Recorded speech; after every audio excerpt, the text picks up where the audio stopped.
বন্ধুরা, কেমন আছো? আমি আগে থেকে অনেক ভালো আছি। আমি আজকে একটা বড়া বানাচ্ছি। সেটা আমাদের সাদা তিল দিয়েছি, বেসন দিয়েছি, চালের গুঁড়ো দিয়েছি আর কাজু বাদাম গুঁড়ো দিয়েছি, গুঁড়ো গুঁড়ো করে।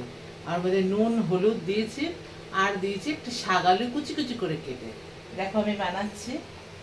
অনেকগুলো বানিয়েছি, কারেন্ট ছিল না বলে তখন ক্যামেরাটা করা হয়নি।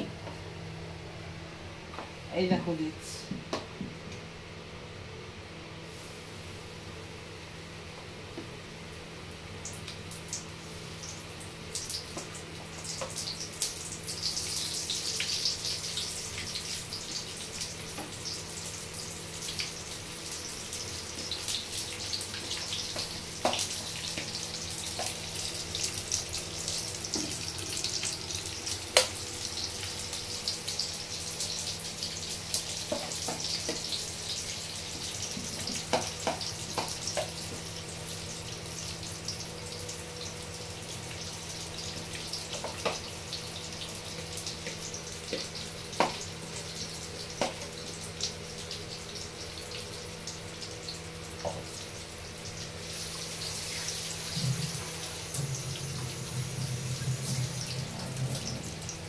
এরকম করে বানাবে, দেখবি খুব টেস্টি হবে।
দেখো 250 বেসনে এতগুলো হয়েছে।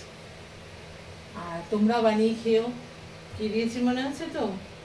বেসন, চালের গুঁড়ো, সাদা তিল আর শাক আলু, এই দিয়ে নুন হলুদ দিয়ে মেখেছি ভালো করে, ফাটিয়ে মেখে তারপরে একটু লঙ্কার গুঁড়ো দিয়েছি, দিয়ে ফাটিয়ে মেখে এই এতগুলো বড়া হয়েছে। তোমরা বানিয়ে খেয়েও, খুব ভালো লাগবে দেখবে। এটাও 5 মিনিটে মাখা, 5-7 মিনিট, মানে 2-3 মিনিটে মেখেছি আর 5-7 মিনিটের মধ্যে হয়ে গেছে, মানে 10 মিনিট মতো লেগেছে। তোমরা বানিয়ে খেয়েও তোমাদেরও ভালো লাগবে। টাটা।